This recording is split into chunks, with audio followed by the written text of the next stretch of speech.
Hello my dear viewers, it is me, the Review Master 19 here, and say like you've been playing war games for a while, and you want to change your pace.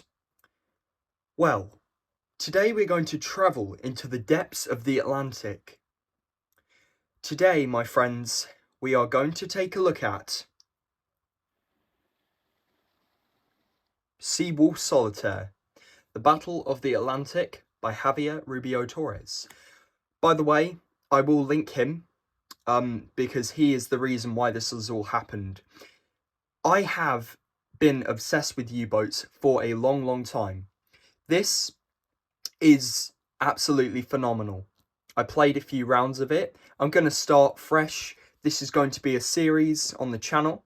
This is video 1, and then it will be cut into different parts. Excuse the camera shake.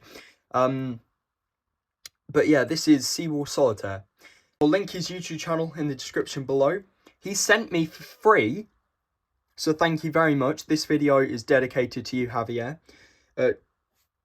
I'm sorry if I get your channel name wrong, but it's Tergalium Games.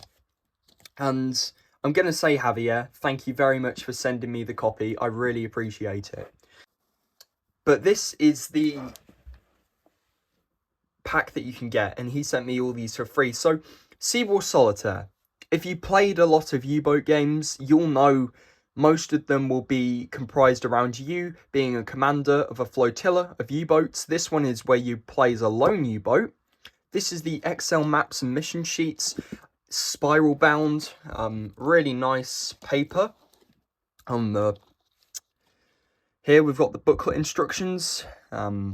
Explains how to use your fuel and stuff, and this is where things are going to get really interesting, because you open it, and I might actually have to pan my camera out, actually. Yeah, I might actually have to zoom out a bit. But yeah, so this is the area of the game which you're going to be playing in, and I love how he's done this. There is a few ways you can play. You can play in the book, which we're going to look at, or you can play with this lovely map. And as you can see, there's all these different grids and stuff. It's really quite fascinating. You start at your port, and you can plot around a course, and there's targets and there's missions. It's really cool. So let's take a look at the U-boat. So here is, your U-boat. And when you use the counters, which I love, I absolutely love this. It's so cool. Dare I say it's better than GMT Hunter and DVG Games U-Boat Leader. I love those games, but it's too complex. And I love games that, go with the flow. And this is very accurate. So you start with your patrol. Tells you what year you're in. You've got torpedoes, which is the G7As, which is the standard type of torpedoes. You've got your deck gun ammo.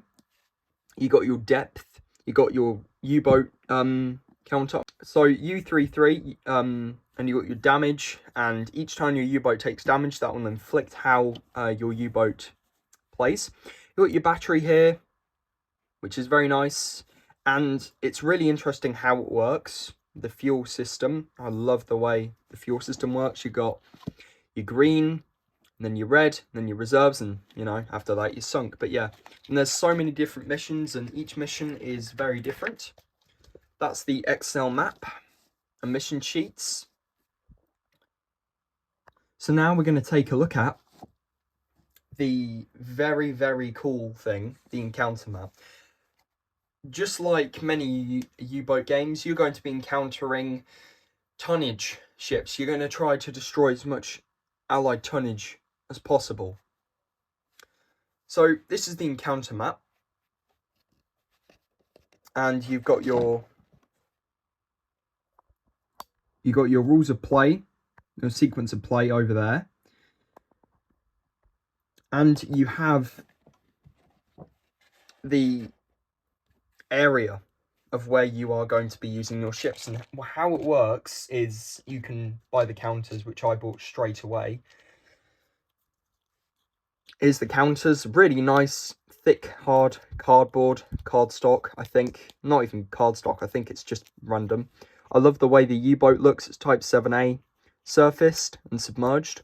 And the idea of when you use this is you're going to be, you know, moving and advancing, and there's areas and stuff, and you get these ships.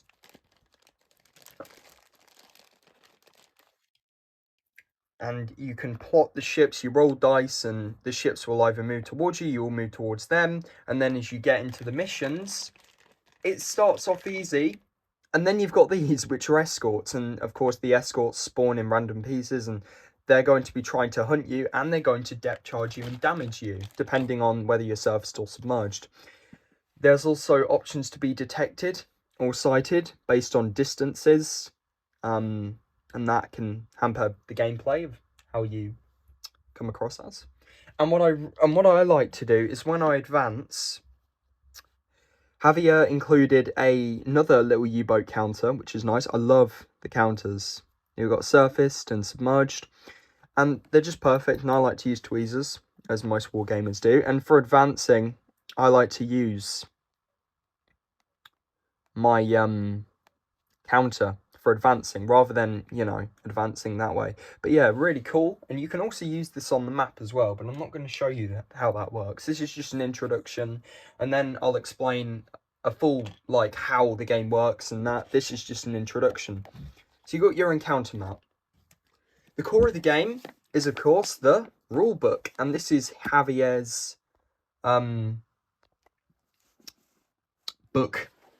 Really glossy, really shiny, really well laid out. And what I really like about the game is, unlike most Solitaire war games that I have, this is just really easy to learn. It took me about a week to learn, and Javier is always happy to help if you have any issues.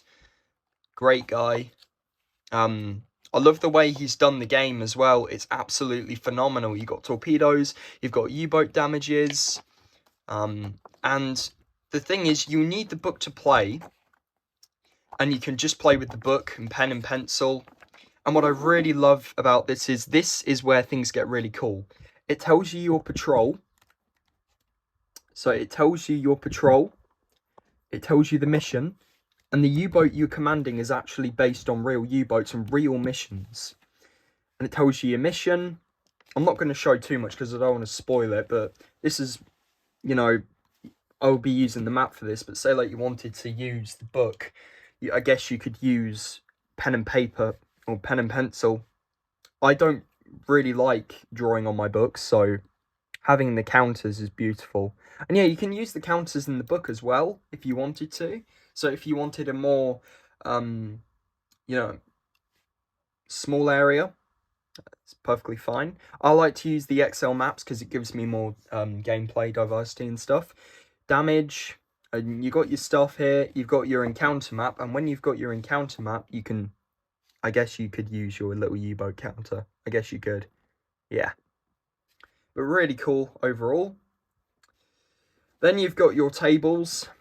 You got your attack table, your sighting table, your aircraft attack, and what I love is it's all used using 2d6.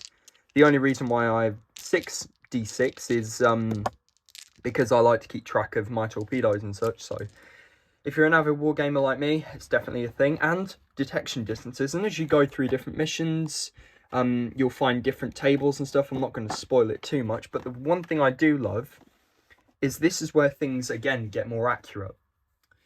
You can see the ship table here, and these ship tables, each ship is actually a ship in the campaign. Tells you your tonnage, tells you the ships. If I saw a Lithuanian ship, I wouldn't go towards it because there was regulations with U-boats, and it tells you what it is and the hull points, and you've got events.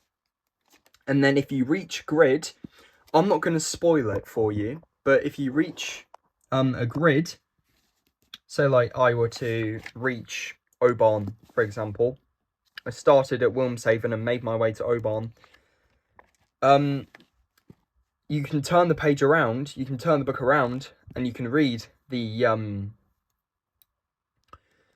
mission, and it gives you different options. So the mission when you get to the area and such. I think that makes sense.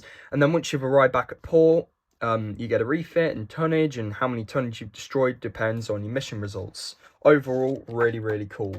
And in the game, there is, of course, the ships, and you can even make your own ships if you wanted to, and then there's the Excel map. But yeah, really nice game. I'm just going to show you the counters now before we end off. So we have the turning counter, we have the U-boat submerged and surfaced. No, surfaced and submerged. We have the tiny little U-boat counter, which we'll be using to play the game. There was some film on the counters. I'm not sure whether I was supposed to remove it or not, but hey. We've got the surfaced and submerged token there. And we have torpedoes. G7As, and on the other side G7Es, because there's a campaign on this as well. So once you've got your missions under your belt, you know what you're doing, you can then move on to, you know, deck gun ammo. We then have the detected and sighted. We then have your fuel and your battery. I'm not really going to show you the battery token, but yeah, it just says fuel, and then BAT, which is battery, and damage, which is really cool. I'm not going to spoil the ships for you. I'm just going to show you the type of ships you're going to encounter during the game. So you have a ship counter. It tells you the nationality of the ship, the hull points, and then that's its detected side. And then you've got your escorts, and yeah. So guys, that was the introduction to Javier Rubio Torres' Seawolf's Solitaire. Get ready for a few more videos where I will be explaining how to play the game, and hopefully it will be designer approved. I hope it will. But anyway, guys, as I said, take care, and let's sail the Atlantic Channel, shall we? Take care.